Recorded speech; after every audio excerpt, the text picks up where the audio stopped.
Imagine this. Most folks know about Jesus, right? But almost nobody remembers Simon Bar Kokhba, the actual Messiah who ruled, reclaimed Jerusalem, and challenged the might of Rome. Wait, so you're saying someone else was the true revolutionary Messiah? Exactly. This guy, Bar Kokhba, also known as Son of the Star from that Numbers prophecy, was not some myth but a real-life leader backed by none other than Rabbi Akiva, one of the most renowned scholars in Jewish history. Yeah. So while early Christians were, sort of, keeping to quiet underground practices after a crucified Messiah, the Jewish community went all in on this living man, fighting with swords and everything. Right on. It's like, imagine a battle where instead of a quiet sermon, you've got a full-blown uprising for national independence. Bar Kokhba's forces managed to defeat Roman garrisons and, for a brief moment, restored Judean independence. Yep. That's wild. And they even minted coins calling it Year One of the Redemption of Israel. Talk about making a statement. Absolutely. It wasn't just symbolic. This was a new kingdom in the making. Bar Kokhba enforced strict Torah law. If you broke Shabbat or disobeyed his commands, there were real consequences.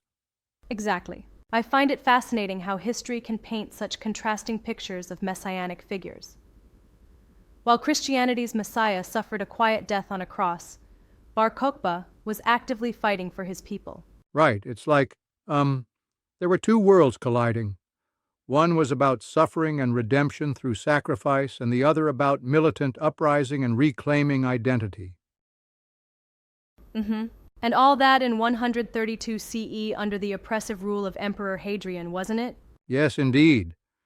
The revolt wasn't just a small escape attempt, it was an eviscerating war for independence. Within months, Bar Kokhba's troops forced the Romans to retreat from much of Judea. Right. And what's crazy is that he, even started efforts to rebuild the temple, which was such a dangerous move against Roman rulers. Exactly. Rebuilding the temple would have been a massive act of defiance, striking at the heart of Roman authority. It was so dangerous that Rome had to respond with overwhelming force. Yep.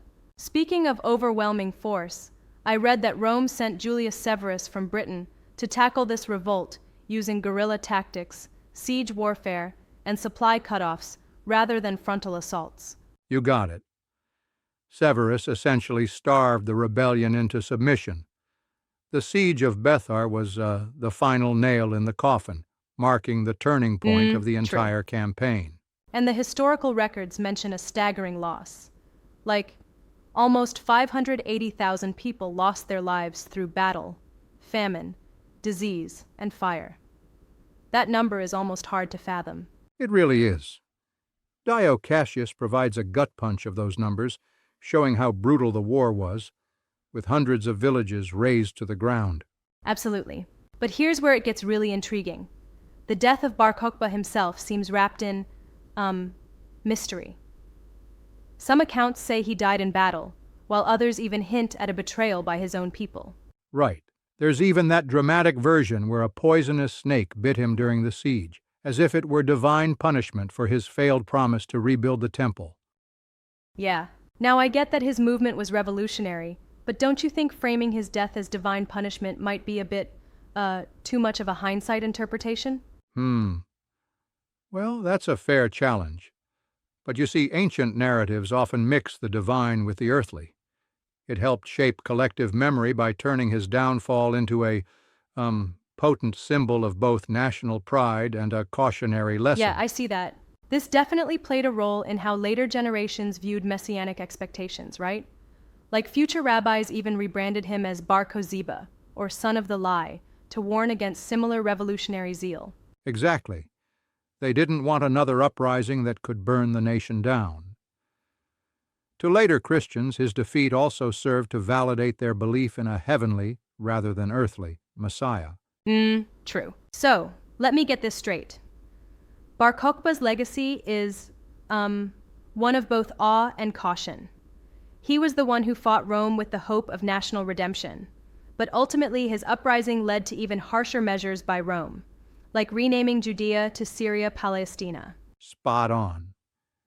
Hadrian's measures were brutal, erasing the Jewish identity of Jerusalem by imposing a new name, banning Jews from Jerusalem under threat of death, and even erecting a temple to Jupiter over the ruins of the Jewish temple. Definitely. It's almost, poetic in a tragic way. How one Messiah's rise almost forced Rome to completely rewrite the narrative of the region. Yeah, it's like, his very existence posed a direct challenge to the empire's narrative, so they had to essentially erase him, and, by extension, a whole aspect of Jewish messianic history. And it's intriguing to think how history could have taken a different course if Bar Kokhba's revolution had, fully succeeded. Imagine a Judean state that continued its independence beyond that brief period. Exactly. It's like pondering an alternate timeline where instead of becoming a cautionary tale, his story became a celebrated foundation for a powerful Right. state. But then again, his failure arguably reinforced the notion that no earthly Messiah with a sword could withstand the might of Rome, pushing the idea that true messiahship must be of the spiritual rather than military kind. True. But here's the irony. While Christianity embraced a suffering Messiah, Bar Kokhba's example reveals that for a time the Jewish people had chosen a warrior Messiah who actively fought back. Right. It really forces us to rethink the conventional narrative we're taught in, say, Sunday schools. There's an entire chapter in history that's been largely overlooked because it didn't fit into the comforting script of passive redemption. Absolutely. And that's what makes his story so compelling. His reign, brief as it was, had a profound impact, not only on Jewish history, but also on the broader discussion of what constitutes true leadership and messianic Yeah, absolutely. fulfillment. And it's also a stark reminder of how history is written by the victors. The Romans, by erasing Bar Kokhba, tried to suppress a narrative that could inspire future resistance. That's right. They rewrote the rules of religion effectively by making sure that his story, and any challenge to divine supremacy, would, well, never be celebrated openly again. Agreed. Now, I find it ironic that today we dig deep into this story despite its erasure. It's like history has a way of resurfacing, no matter how much you try to bury it. Exactly. It's a testament to how resilient these narratives are. Even when official records try to wipe out his memory, the truth of his impact echoes down the centuries. Yep, true. One more thing. What do you think Bar Kokhba's story teaches us about the consequences of unbridled zeal? I mean, his revolt came with high stakes, and while it stirred hope, it ultimately led to, catastrophic loss. Fair point. It's like his intense commitment and revolutionary passion sparked a momentary resurgence of freedom, but it also reminds us that extreme actions against established power can backfire disastrously. Exactly. And that dynamic, the clash between intense nationalistic fervor and the unyielding might of an empire, still resonates today, doesn't it? Absolutely. It challenges us to question how reform, rebellion, and the fight for identity are interwoven in the fabric of history.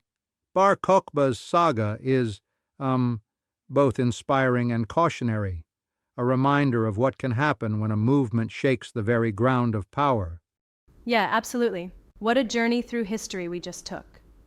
From a forgotten messiah to a full-blown rebellion, his legacy continues to spark debates about leadership, national identity, and, the blurred lines between myth and reality. Indeed it does. And next time someone suggests that Jesus was the only Messiah of those centuries, maybe we should ask, what about the warrior Messiah who almost changed everything? Right.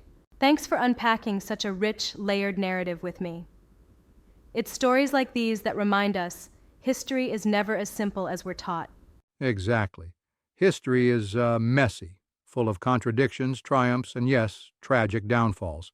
Until next time, keep questioning and exploring the past. Absolutely.